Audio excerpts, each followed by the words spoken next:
Hey guys, welcome everyone. कैसे हैं आप सब? बढ़िया बढ़िया होंगे, ऐसे मैं उम्मीद करता हूँ। आज हम बात करेंगे एडिटिंग ऑफ स्टैटिस्टिकल डाटा। समझिएगा, बहुत सिंपल सा टॉपिक है, कोई ज़्यादा हार्ड नहीं है। हमने डाटा कलेक्ट किए हैं। ये जो डाटा कलेक्ट किए हैं, क्या ये डाटा हमारे लिए सीधे यूज करेंगे या उससे पहले कुछ एडिट करेंगे? तो ये डिपेंड करता है कि हमने डाटा जो कलेक्ट किए हैं वो किस तरीके से किए हैं। अगर आपने प्राइमरी डाटा कलेक्ट किए तो नॉर्मली आप अपनी ज़रूरत के हिसाब से ही डाटा कलेक्ट करेंगे। अगर मैं रिसर्च कर रहा हूँ और मुझे 200 स्टूडेंट से डाटा कलेक्ट कर रहा हूँ, मैं खुद ही कर रहा हूँ, तो मैं 200 स्टूडेंट से वही डाटा कलेक्ट करूँगा जो मेरे रिसर्च के अंदर ज़रूरी है। लेकिन इसके अंदर भी क्या होता है, मुझे ये चीज़ चेक करनी होगी कि जो डाटा मैंने कलेक्ट किया है क्या वो रिलायबल है या नहीं है। सर, रिलायबल है या नहीं है मतलब ऐसा तो नहीं जैसे मैंने क्वेश्चनियर के जरिए जो है वो उनसे डाटा कलेक्ट किए, तो मैं ये तो चेक करना चाहूँगा कि उन्होंने जो क्वेश्चंस के आंसर भरे हैं क्या वो उन्होंने देख देख के भरे हैं या बिल्कुल आंख बंद करके टिक मारे हैं। जाहिर सी बात है। वहीं पर अगर मैं सेकेंडरी डाटा है उसको अपना बेस बना रहा हूँ, तो उस केस के अंदर क्या होगा, सेकेंडरी डाटा में जिसने पहली बार डाटा कलेक्ट किए थे उसने अपनी ज़रूरत के हिसाब से डाटा कलेक्ट किए थे और उससे मैं अपने रिसर्च के अंदर इस्तेमाल कर रहा हूँ, तो भी मुझे एडिट करना पड़ेगा। लाइक मैं आगे वाले जो है स्टूडेंट जो आगे बैठा है मेरे, उससे चीटिंग करके अपना आंसर लिख रहा हूँ। आगे वाले ने मान लीजिए फ्रेंड के ऊपर ऐसे है या फादर के ऊपर ऐसे है, तो उस केस के अंदर जो आगे वाला ऐसे लिखेगा उसे एज इट इज़ मेरा फ्रेंड मैं कॉपी नहीं कर सकता। कि वो कह रहा है कि मेरा फ्रेंड ये है तो मैं उसे एज इट इज़ तो कॉपी कर नहीं सकता, तो मुझे कुछ तो उसमें एडिट करना होगा कि भाई फ्रेंड का नाम वगैरह चेंज करना होगा। जो भी जिस तरीके से भी मामला होगा वो मुझे क्या करना होगा, मतलब चीटिंग कर सकते हैं लेकिन चीटिंग करते वक्त भी मुझे दिमाग तो इस्तेमाल करना होगा। वैसा वैसा सेकेंडरी डाटा के अंदर जिसने डाटा कलेक्ट किए थे ओरिजिनली, मान लीजिए उन्होंने सेंसस कलेक्ट किए थे पूरे इंडिया के, अब मुझे क्या करना है, उसके अंदर सब जितने भी है लोग उन सब के डाटा है। अब मुझे क्या करना है, 18 प्लस जो मेल एडल्ट है उनके ऊपर कोई रिसर्च करनी है, तो मैं सारे की सारी जो उनके डाटा वो कलेक्ट उन्होंने जो किए वो इस्तेमाल नहीं कर सकता। उसकी बजाय मुझे क्या करना होगा, उनमें से एडिट करके सेलेक्ट करने होंगे और जो मेरे काम के वो डाटा ही मैं इस्तेमाल करूँगा। समझ पा रहे हैं बात? सिंपल सा है और एक बार पढ़ेंगे तो आपको समझ आ जाएगा। इतना इम्पोर्टेंट नहीं है कि इससे बहुत ज़्यादा ही क्वेश्चंस जो वो पूछे जाए। क्लियर है? और एक बार पढ़ोगे तो समझ आ जाएगा, एक बार रिवीजन कर लीजिएगा, उसके बाद में इसमें कोई चिंता की बात नहीं है। सबसे पहले पढ़ेंगे एडिट ऑफ प्राइमरी डाटा, कि प्राइमरी डाटा जो है उनको हम किस तरीके से एडिट करते हैं, उसका प्रोसेस क्या होता है। फिर अप्रोक्सीमेशन क्या होता है, उसका क्या प्रोसेस रहता है, मेथड ऑफ अप्रोक्सीमेशन वगैरह। उसके बाद में स्टैटिस्टिकल एरर और type of statistical error, states के जो एरर है वो किस तरीके से होते हैं, मेजरमेंट ऑफ एरर और एस्टिमेशन ऑफ एरर, और एडिटिंग ऑफ सेकेंडरी डाटा, जो सेकेंडरी डाटा उनको हम किस तरीके से एडिट करते हैं। एडिटिंग ऑफ प्राइमरी डाटा, जो प्राइमरी डाटा हमने कलेक्ट किए, अब सब समझिएगा, प्राइमरी डाटा मैंने मेरी ज़रूरत के हिसाब से कलेक्ट किए सर, फिर एडिट करने की ज़रूरत क्यों? यहाँ एडिट का मतलब थोड़ा सा अलग है कि भाई मैं एक बार चेक तो करूँगा कि जो मैंने डाटा कलेक्ट किए हैं जिनके ऊपर मैं आगे पूरी की पूरी रिसर्च जो है वो कंडक्ट करूँगा, क्या वो मेरे लिए अप्रोप्रिएट है या नहीं है, क्या वो मेरे लिए रिलायबल है या नहीं है, भरोसे लायक है या नहीं है। सर क्यों? तो उसके अंदर कुछ तरीके हैं, कुछ चीज़ें चेक करते हैं, जैसे एडिटिंग फॉर कंसिस्टेंसी। मैं चेक करना चाहूँगा कि क्या जो डाटा है वो कंसिस्टेंट है या नहीं है। कंसिस्टेंट है या नहीं है का मतलब, जैसे फॉर एग्जांपल मैंने क्वेश्चनर के जरिए डाटा कलेक्ट किए। अब क्वेश्चनर के अंदर मैंने क्या किए थे, क्रॉस क्वेश्चन डाले थे। मतलब अगर जैसे सेकंड क्वेश्चन में यस आ रहा है तो उसका फोर्थ में नो आना चाहिए, या फिर सेकंड के अंदर नो आ रहा है तो फोर्थ के अंदर यस आना चाहिए। इस तरीके के मैंने क्वेश्चन फ्रेम किए थे। वैसे क्वेश्चन ईयर में हमने पढ़ा भी था कि इस तरीके के क्वेश्चन फ्रेम नहीं करने चाहिए जिसके अंदर आदमी आंख बंद करके टिक करे तो भी सही हो, कुछ क्रॉस क्वेश्चन होने चाहिए ताकि हम बाद में चेक कर सकें।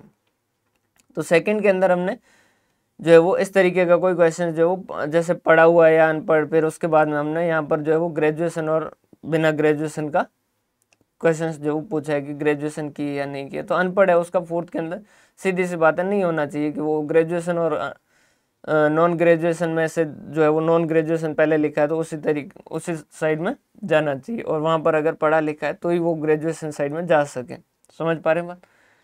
तो इस तरीके के कुछ क्वेश्चंस जो वो हमने फ्रेम किए, तो इन क्वेश्चन को आप चेक करके आप पता कर सकते हैं कंसिस्टेंसी है या नहीं है। मतलब अगर सेकंड के अंदर यस है और फोर्थ के अंदर नो आना चाहिए तो क्या इसी तरीके से आ रहे हैं या नहीं आ रहे। अगर इसी तरीके का आंसर आ रहे हैं तो मतलब आपके डाटा जो आपने कलेक्ट किए वो कंसिस्टेंट है। एडिटिंग फॉर होमोजेनिटी, होमोजेनिटी मतलब एक रूपता, जो डाटा आपने कलेक्ट किए हैं वो क्या एक ही तरीके के डाटा है या नहीं है। मान लीजिए कुछ डाटा जो है वो कैलेंडर ईयर के हैं, 1 जनवरी से 31 दिसंबर तक के हैं, और कुछ डाटा जो है वो 1 अप्रैल से लेके 31 मार्च तक के हैं। तो ये डाटा आपस में कंपैरिजन करने के लिए सही नहीं है, क्योंकि ये डाटा जो वो एक रूप नहीं है। समझ पा रहे बात। एक के डाटा जो है वो आप इस तरीके से ले रहे हैं जो 1 जनवरी से 31 दिसंबर के, और दूसरे के 1 अप्रैल से 31 मार्च के, तो ये एक रूप डाटा में नहीं है। तो आप क्या कीजिए, उनकी होमोजेनिटी क्रिएट कीजिए। मतलब कि अगर ऐसा है कुछ तो उसको बराबर लाइए, या तो सबका कैलेंडर ईयर के डाटा कलेक्ट कीजिए या सबके फाइनेंशियल ईयर के डाटा कलेक्ट कीजिए। एडिटिंग फॉर कंप्लीटनेस, चेक कीजिए कि जो आपने डाटा कलेक्ट किया वो कंप्लीटनेस है या नहीं है। मान लीजिए क्वेश्चनियर से ही हमने किया था, तो चेक कीजिए कि कहीं ऐसा तो नहीं है कुछ क्वेश्चन के आंसर जो क्वेश्चन के आंसर अनरिप्लाइड है या आधे अधूरे हैं। एडिटिंग फॉर एक्यूरेसी, अब एक्यूरेसी के लिए चेक करना कि जो डाटा हमने कलेक्ट किए हैं वो सही है या नहीं है। अब हमने किसी से पूछा है कि आपकी इनकम बताइए, वो कह रहा है कि 5,10,000 मेरी सालाना इनकम। अब ये सही है या नहीं है ये चेक करना सबसे मुश्किल है। सबसे पहली बात तो कि कैसे चेक करेंगे, वही वो कह रहा है जो सही है या नहीं है 5 लाख। कंसिस्टेंसी क्रॉस क्वेश्चन से चेक कर लिया। होमोजेनिटी अगर नहीं है तो होमोजेनिटी हम आराम से लेके आ सकते हैं। कंप्लीटनेस नहीं है तो अनरिप्लाइड आंसर वालों का कुछ ना कुछ एडजस्टमेंट कर सकते हैं। लेकिन एक्यूरेसी को चेक करना कि एक्यूरेट है या नहीं, ये सबसे मोस्ट डिफिकल्ट जो टास्क होता है। इसके अंदर हम चेक करते हैं कि जो उन्होंने आंसर दिए हैं क्या वो उन्होंने आंसर एक्यूरेट दिए या नहीं, कहीं वो झूठ बोल रहा है या सही बोल रहा है। ये सबसे डिफिकल्ट होता है। किस तरीके से होता है उसको इन्वेस्टिगेटर पे है, उसे कुछ न कुछ दिमाग लगा के जुगाड़ करना होगा। जैसे इनकम के बारे में जानना है तो वो इनकम टैक्स रिटर्न चेक कर सकता है। इस तरीके से कुछ न कुछ जुगाड़ बिठा सकते हैं। अब फिर क्या होता है अप्रोक्सीमेशन। अब यहाँ पर समझिएगा कई बार हमें क्या करेंगे, एक्चुअल वैल्यू की जगह हम क्या करेंगे अप्रोक्सीमेट वैल्यू जो लेंगे। देखिए approximation is the process of expressing actual or complex figure in the form of approximated simple figure on the basis of local standard। समझिएगा अप्रोक्सीमेशन क्या होता है। जैसे भारत की जनसंख्या कितनी, मान लीजिए कि किसी ने कहा कि 140 करोड़ 25 लाख 735। अब ये जो है ये हमारे लिए थोड़ा सा डिफिकल्ट है, याद करना, इनके ऊपर कैलकुलेशन बिठाना, सब कुछ जो मुश्किल होता है। तो मान लीजिए 140 करोड़ और 70 लाख है, तो हमने क्या कर दिया, हमने कहा कि 141 करोड़ है, या फिर हमने कहा 140.7 करोड़ है। तो ये क्या है अप्रोक्सीमेशन। यहाँ पर हम क्या कर रहे हैं, जो कॉम्प्लेक्स है, जो कॉम्प्लेक्स फिगर है उसको हम क्या कर रहे हैं सिंपल फॉर्म में लेके आ रहे हैं। इससे हमें क्या होगा, हमारी पहली बात तो आगे कैलकुलेशन वगैरह करनी आसानी से होगी। अगर हमें वो समझना है आसानी से समझ पाएंगे, कंपैरिजन करना है तो हम आसानी से करेंगे। 140 करोड़ 70 लाख इस तरीके से पूरा लिखा है, और एक लिखा हुआ है 140.7 और एक जगह लिखा है 150.6। तो इनका कंपैरिजन आसान होगा, क्योंकि छोटी डिजिट के ऊपर आप आसानी से कंपैरिजन देखते से आसानी से समझ जाता है। मेरिट्स क्या हो जाता है, इजी टू रिमेंबर। अगर आपसे पूछा जाए भारत की जनसंख्या 140.7 करोड़, आप आसानी से याद कर सकते हैं। एक 140 करोड़ 70 लाख 735 ये याद करना आपके लिए मुश्किल हो जाता है। कंपैरिजन आसानी से हो सकता है और इजी कैलकुलेशन 140.7 पे आप आसानी से कैलकुलेशन जो वो कर सकते हैं। मेथड ऑफ अप्रोक्सीमेशन, हम अप्रोक्सीमेशन कैसे करते हैं, सिंपल से तरीके हैं, एक बार देख लीजिएगा। बाकी ज़्यादा इससे क्वेश्चंस जो वो नॉर्मली नहीं पूछे जाते हैं। Approximation by adding some figure, इसके अंदर क्या करते हैं हम, जो भी लास्ट डिजिट होते हैं उसको जो है वो उसमें कुछ ऐड करके नई डिजिट बनाते हैं। जैसे 25,68,128.7 है, तो हमने क्या किया 0.7 है, 0.5 से ऊपर वालों को हमने क्या किया आगे वाले में कन्वर्ट कर दिया, तो हमने क्या किया 129 कर दिया। अब इसका अप्रोक्सीमेशन कैसे करेंगे, 129 को कैसे कर देंगे, 25 से ऊपर है तो हम इसको क्या कर देंगे 30 कर देंगे। अब ये 30 है, यहाँ पर समझिएगा एडिंग सम फिगर है। अब ऊपर चाहे 101 भी आएगा ना तो उसको हम क्या करेंगे 200 करेंगे, या फिर 11 आएगा तो उसको क्या करेंगे 20 करेंगे, 1 आएगा तो उसको क्या करेंगे 10 करेंगे, मतलब उससे नेक्स्ट वाली ही करेंगे। क्या है approximation by adding some figure. तो 130 को हम क्या कर देंगे 200 कर देंगे। अगर यहाँ पर पूछे तो यहाँ पर क्या कर देंगे फिर 25 68 की जगह कितना कर देंगे 69,000। 200 को हम क्या कर देंगे 1000 में कन्वर्ट कर देंगे। क्लियर है। ये 69 को फिर इस तरीके से आगे करते रहेंगे। क्या है इसके बारे में क्या कह सकते हैं, इजी है लेकिन डिफेक्टिव है। डिफेक्टिव क्यों है, क्योंकि कम्युलेट होगा और हमेशा पॉजिटिव साइड के अंदर एरर जो वो बढ़ता जाएगा, मतलब हमेशा वैल्यू जो वो ज़्यादा दिखेगी। देखो 128.7 को 29 कर दिया, 29 को फिर आपने 30 कर दिया, 30 को फिर सीधा 200 कर दिया। हर बार ही आप बढ़ाएंगे तो आपका एरर जो भी होगा, जो भी अप्रोक्सीमेटेड वैल्यू होगी, जो भी अप्रोक्सीमेटेड वैल्यू आप टोटल करोगे वो क्या होती जाएगी, कम्युलेट होती जाएगी, बढ़ती जाएगी और वो पॉजिटिव साइड के अंदर होगी। अब इसका जस्ट ऑपोजिट बाय डिस्क्रेडिंग फिगर्स, उसमें क्या करेंगे, जैसे 128.6 तो 0.6 को हटा देंगे, 128 है, 128 को फिर क्या कर देंगे 120 कर देंगे, फिर 120 को क्या कर देंगे 100 कर देंगे, यहाँ पर 100 से फिर क्या कर देंगे 25 68,000 कर देंगे, ये 100 हटा देंगे। तो यहाँ पर क्या करेंगे कम करेंगे, ये भी वैसा का वैसा है। ऑलवेज यहाँ पर जस्ट उसका ऑपोजिट हो जाएगा, ऑलवेज लेस देन ओरिजिनल और कम्युलेटिव होगा, लेकिन ये किस साइड में होगा, नेगेटिव साइड में होगा। तो इसका सबसे बढ़िया तरीका कौन सा है, approximation to nearest whole number, जो कि नॉर्मली हम आम जीवन में करते हैं कि भाई अगर 50% से ज़्यादा है तो नेक्स्ट पे चले जाइए, 50% से कम है तो नीचे की साइड में आ जाइए। जैसे 128.7 है, 0.7 मतलब 0.5 से ज़्यादा है, 0.5 से ज़्यादा है तो हम क्या कर देंगे उसको नेक्स्ट डिजिट में लेके चले जाएंगे, इसको कितना कर देंगे 129। क्लियर है। 129 29 जो है 25 से ज़्यादा, इस वजह से इसको क्या कर देंगे 30 कर देंगे। 30 क्योंकि 50 से ज़्यादा है। सर ऐसा क्यों, 30 को 50 से क्यों देख रहे हो, अगर दो डिजिट का अप्रोक्सीमेशन देखोगे तो 50 से देखोगे, एक डिजिट का देखोगे तो 5 से देखोगे, पॉइंट के आगे जो है वो एक डिजिट देख रहे हो, दो डिजिट देख रहे हो, जो भी आपका जिस तरीके का है। तो एक डिजिट देखोगे तो लास्ट 5 से ज़्यादा है या नहीं है वो देखोगे, 2 डिजिट देख रहे हो तो 50 से ज़्यादा है या नहीं है, 3 डिजिट देख रहे हो तो 500 से ज़्यादा है या नहीं है। तो यहाँ पर 30 है, 50 से जो है वो कम है, तो इसको हम क्या कर देंगे, इसको हटा देंगे और 100 कर देंगे। क्लियर है। यहाँ पर 3 डिजिट देख रहे हैं तो देखेंगे 500 से ऊपर है या 500 से नीचे। अगर 500 से नीचे तो हम क्या कर देंगे, इसको पीछे की साइड में कर देंगे, तो हम कितना कर देंगे 25,68,000। क्लियर। यहीं पर अगर 25,68,000 मान लीजिए 25,68,600 होता तो हम क्या कर लेते 25,69,000। समझ पा रहे बात। अगर 500 से ज़्यादा है तो हम नेक्स्ट डिजिट पे लेके चले जाते। इवन डिफिट रूल ये वैसे कोई इंपॉर्टेंट नहीं है और ना कभी पूछा गया, लेकिन है किताबों में लिखा जाता है, इस वजह से मैं बता देता हूँ, कुछ भी खास नहीं है। जैसे इसमें क्या होता है, जैसे 124.85 है, सबसे पहले तो लास्ट में 5 होता है, उसी में ये लगता है। और अगर यहाँ पर कोई वैल्यू जिसमें 2 का भाग जाता है, पूरा का पूरा 2 से डिवाइड होता है, तब तो हम क्या करते हैं वही वैल्यू लिख देते हैं 124.8। क्लियर है।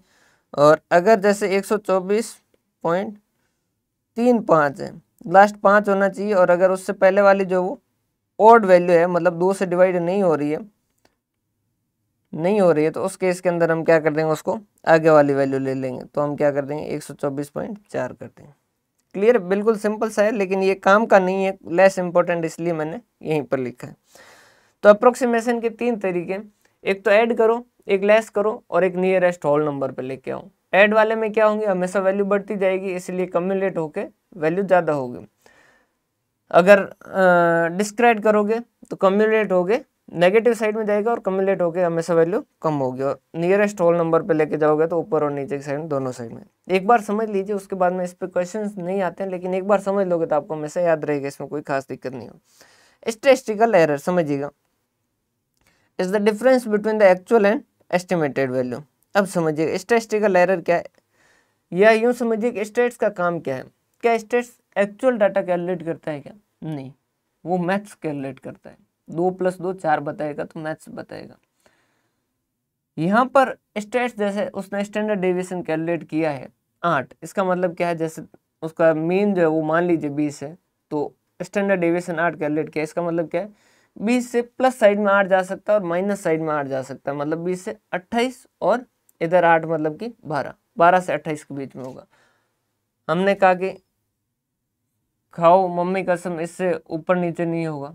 तो स्टेट्स कहेगा आप मैथ्स के पास जाइए, ये स्टेट्स है। हमने कहा मतलब, तो उन्होंने कहा हम अप्रोक्सीमेट बता रहे हैं, एग्जैक्ट नहीं बता रहे हैं। हमने कहा मतलब, उन्होंने कहा कि इससे ऊपर नीचे भी जा सकता है, ज़्यादातर जो है वो अप्रोक्सीमेटली इसी के बीच में रहेगा। समझ पा रहे बात? तो ये यहाँ पर क्या होता है, अप्रोक्सीमेशन होता है। अब भाई ज्योतिष जो वो अच्छा कौन है, जो कहे कि ये होगा और वो हो जाए। तो स्टेट्स अच्छी कौन सी, जो कहे और वो हो जाए। अगर जो कहे और वो ना हो तो उसमें गलती है। भाई ज्योतिष ने कहा कि आपको आगे वाले 6 महीने में आपको अच्छा खासा पैसा मिल जाएगा, और 6 महीने बाद आपका अच्छा खासा कर्ज ही बढ़ा, तो उस केस के अंदर वो ज्योतिष से ही नहीं है। वैसे वैसे स्टेट्स ने कहा कि यहाँ से यहाँ के बीच में वैल्यू रहेगी और वैल्यू उसके अंदर रह जाए, तो हम कहेंगे वाह वाह वाह वाह क्या बात है स्टेट्स तुम्हारी, बहुत शानदार जबरदस्त। और जो उसने वैल्यू कही उससे अलग वैल्यू आ रही है, तो हम कहेंगे कि यार क्या बात है, ये कोई बात है। समझ पा रहे बात? तो स्टैटिस्टिकल एरर क्या है, यहाँ पर हमने जो एक्चुअल वैल्यू कैलकुलेट हुई और जो हमारी एस्टिमेटेड वैल्यू थी, उन दोनों के बीच जो डिफरेंस होगा उसे हम क्या कहेंगे, स्टैटिस्टिकल एरर की। भाई ये स्टेट्स का एरर है। सोर्स ऑफ एरर, स्टेट्स के अंदर जो हमने जो वैल्यू कैलकुलेट की और एक्चुअल में जो वैल्यू है उसके अंदर फर्क आने का कारण क्या होता है।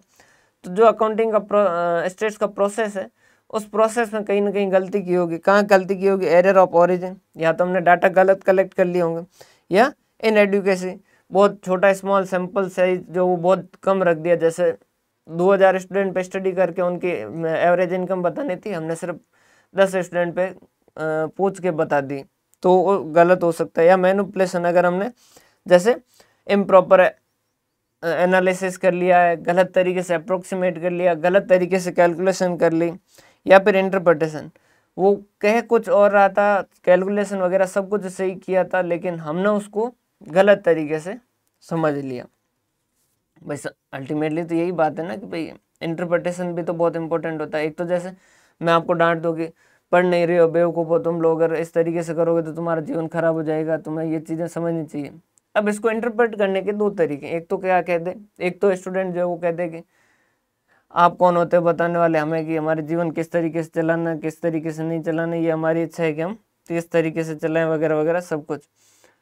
और दूसरा क्या, दूसरा ये भी सोच सकता है कि यार आगे वाला जो है वो हमें कह रहा है हमारा जीवन तो थोड़े टाइम के लिए आपस में पटरियाँ मिल रही है, अल्टीमेटली सर का जीवन इधर जाएगा तो मेरा जीवन इधर जाएगा, हम दोनों तो अलग अलग रहेंगे, फिर ये मेरे को क्यों कह रहे हैं। हो सकता है कि वो चाहते हैं कि भाई जीवन के अंदर मैं भी प्रगति करूं, उसके लिए मुझे समझाने की कोशिश करें। तो इंटरप्रिटेशन तो दोनों लिए जा सकते हैं। समझ पा रहे बात? तो सब कुछ कैलकुलेशन वगैरह सही होने के बाद भी इंटरप्रिटेशन में भी गलती हो सकती है। टाइप ऑफ स्टैटिस्टिकल एरर, दो तरीके के एरर है, बायस्ड एरर और अनबायस्ड एरर। बायस्ड मतलब पक्षपात के कारण जो भी एरर आया, और अनबायस्ड मतलब कि अदर देन बायस्ड है, कुछ और कारण से हमारा कोई पक्षपात नहीं था, हमने कोई इस तरीके से भेदभाव के हिसाब से ना डाटा कलेक्ट किए थे, ना सैंपल कलेक्ट किए थे, ना उसका इंटरप्रिटेशन किया, सब सही किया था, लेकिन फिर भी कैलकुलेशन में गलती हो गई। समझ पा रहे बात? कुछ इस तरीके के मिसमैच हो गए, कुछ और एरर हो गए, तो वो अनबायस्ड में आ जाएंगे। बायस्ड एरर क्या होते हैं, कॉज ऑफ बायस्ड एरर क्या होते हैं, बायस्ड ऑफ इन्फॉर्मेंट, जो इन्फॉर्मेशन देने वाला है उसकी बायसनेस हो सकती है। भाई फॉर एग्जांपल, जैसे हर आदमी की विचारधारा जो है वो आप मानते हैं कि बहुत अलग अलग तरीके से होती है।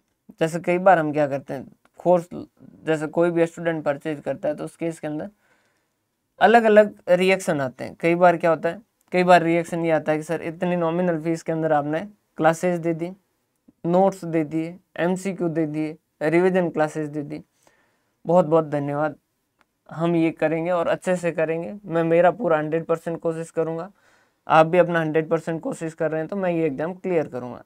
एक ये तरीका होता है।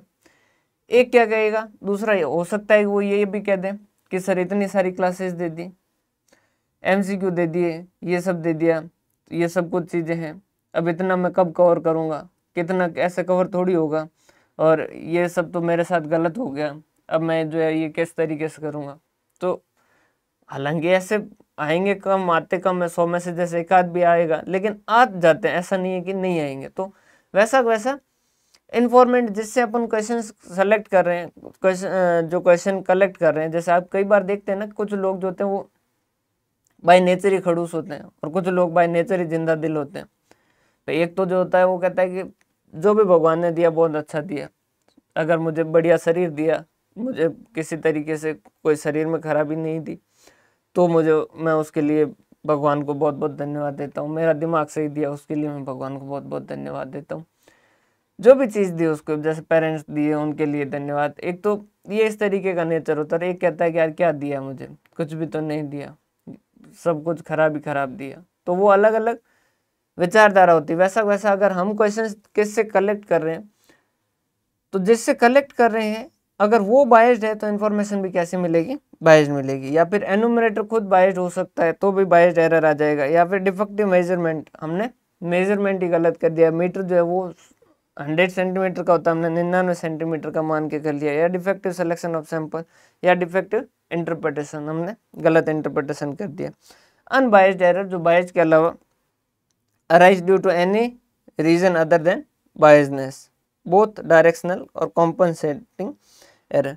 समझिएगा, बायस्ड एरर जो वो क्या होता है, कम्युलेटिव नेचर की होती है।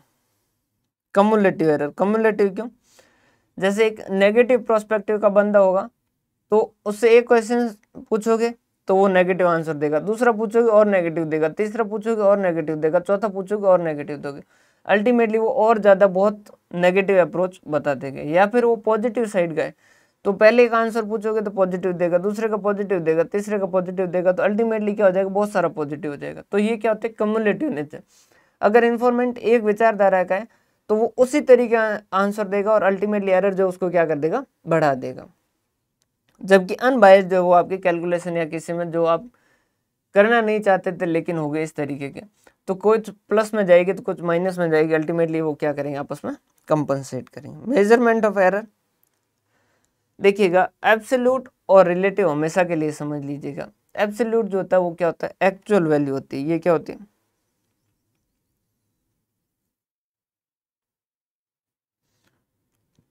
और ये क्या होती है, फॉर कंपैरिजन होती है। ध्यान समझिए, एब्सोल्यूट अगर कभी भी वर्ड यूज होता है, जैसे कि आपको कहा गया कि जैसे net present value, financial management के अंदर नेट प्रेजेंट वैल्यू हम कैलकुलेट करते हैं, वहाँ पर हम कहते हैं net present value absolute major है और IRR जो है वो रिलेटिव मेजर है। तो उसका मतलब समझिए, एब्सोल्यूट मेजर क्या, वो बताएगा कि जैसे 1 लाख रुपए लगाओगे तो 7,000 रुपये का फायदा होगा। तो ये क्या है, एब्सोल्यूट मेजर कि एग्जैक्ट बताएगा कितना फायदा कितना नुकसान। दूसरा IRR क्या कहेगा कि आपको 7% फायदा होगा। समझ पा रहे बात, कितना क्या बताएगा, 7% फायदा होगा। तो अब 7% किस पे लगाओगे, अब वो अलग अलग सिचुएशन है। समझ पा रहे बात। अब दोनों में फर्क क्या होगा, जो एब्सोल्यूट मेजर है ना उसको आप कंपैरिजन में नहीं ले सकते। जैसे एक प्रोजेक्ट है जो 1 लाख में 7,000 कमा के दे रहा है, एक दूसरा प्रोजेक्ट है जो 2 लाख के अंदर या फिर 1.5 लाख के अंदर 9,000 कमा के दे रहा है। तो हम ये नहीं कह सकते कि 9,000 वाला ज़्यादा अच्छा है। रीजन क्या है, क्योंकि वो 9,000 1.5 लाख पे कमा के दे रहा है और ये 7,000 1 लाख पे कमा के दे रहा है, तो इनका कंपैरिजन नहीं हो सकता। लेकिन यहीं पर एक प्रोजेक्ट 7% कमा के दे रहा है, एक प्रोजेक्ट 8% कमा के दे रहा है, आप 8% वाले को सेलेक्ट कर सकते हैं। तो रिलेटिव जब मेजर कैलकुलेट किए जाते हैं तो वो किस लिए कैलकुलेट किए जाते हैं, आपके कंपैरिजन के लिए। परसेंटेज जैसे क्या है, एक रिलेटिव मेजर है। मेरे 600 नंबर आए, मेरे ब्रदर के 500 नंबर आए, तो क्या ऐसा किया जाए कि मुझे शाबाशी दे और मेरे ब्रदर को PT दिया जाए? हो सकता है उनका 600 जो है वो 600 में से आए और मेरे जो 800 है वो टोटल 1800 में से आए हों। समझ पा रहे बात, तो ऐसा भी हो सकता है। तो एब्सोल्यूट मेजर जो है वो कंपैरेटिव नहीं होता है। अब कंपैरिजन करना है तो मुझे क्या करो, इनके भी परसेंटेज कैलकुलेट कर लो, मेरे भी परसेंटेज कैलकुलेट कर लो कि अगर 100 का टेस्ट होता तो इनके कितने आते, मेरे कितने आते। इनके 100 का टेस्ट होता तो 100% आते, मेरा 100 का टेस्ट होता तो यही कोई 45-47% आते। तो परसेंटेज देखो, फिर अगर पेरेंट्स परसेंटेज देखें हम दोनों के, और फिर वो जिसको भी पिटें वो सही तरीके से पिटेंगे। तो ये रिलेटिव मेजर होता है। अब एब्सोल्यूट एरर है क्या, कुछ भी नहीं है। यहाँ पर हम क्या कर रहे हैं कि भाई एक्चुअल एरर और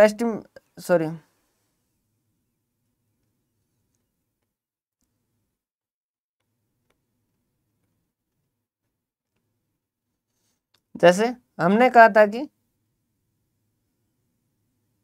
हमने एस्टिमेट किया था कि कितना आएगा, एस्टिमेट वैल्यू की थी हमने कि 2600 रुपये आएगा, जबकि एक्चुअल वैल्यू कितनी है 2500। तो एरर कितना हो जाएगा, 100 का एरर हो जाएगा। तो हम क्या करते हैं, एक्चुअल वैल्यू कितनी है 2500 है और एस्टिमेटेड कितनी है 2600। तो हमने क्या किया, माइनस का 100 कि हमने 100 एस्टिमेट ज़्यादा कर लिया। समझ पा रहे हो बात, ये हमारा एब्सोल्यूट एरर हो जाएगा। यहीं पर रिलेटिव जो है, अब इसमें क्या होती है दिक्कत, जैसे एक ये हो गया, जैसे इसमें कैलकुलेट किया आपने, एब्सोल्यूट एरर कितना होगा, एक्चुअल माइनस एस्टिमेटेड आपका कितना आया प्लस का 100, इधर कितना आया 5100 माइनस 5000 प्लस का 100, इधर कितना आया 10,100 और 10,000 प्लस 100, दोनों तीनों जगह 100 आया है। लेकिन ये जो है 100 का एरर, ये 100 का एरर और ये 100 का एरर, क्या इन सब का मैग्नीट्यूड बराबर है क्या, नहीं।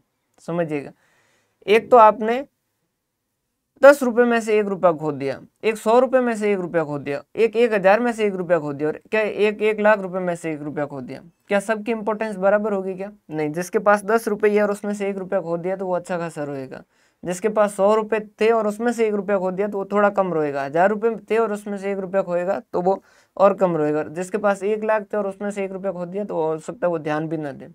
समझ पा रहे बात।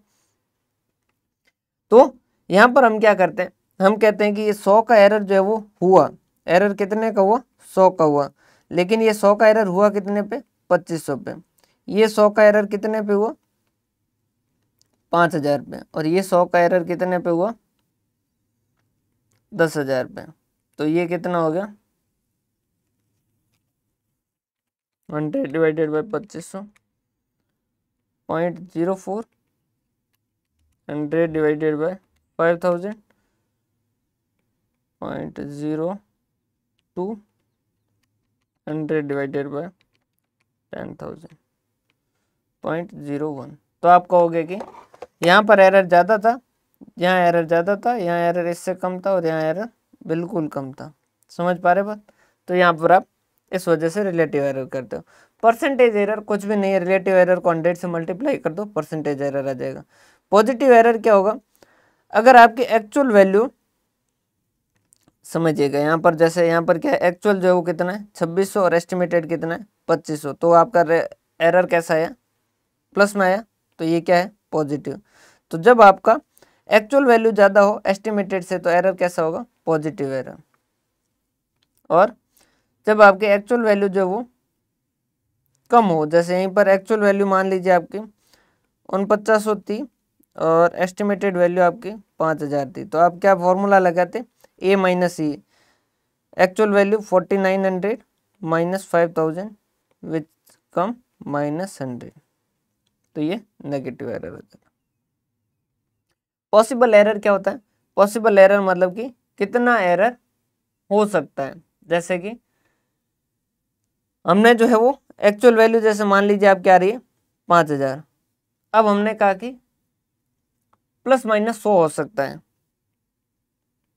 कि भाई ऊपर 5100 तक जा सकता है, नीचे 4900 तक जा सकता है। तो ये क्या है पॉसिबल एरर कि कितने तक हो सकता है, जब हम मैक्सिमम लिमिट और मिनिमम लिमिट, लोअर लिमिट और अपर लिमिट डिसाइड करते हैं वो हो जाएगा।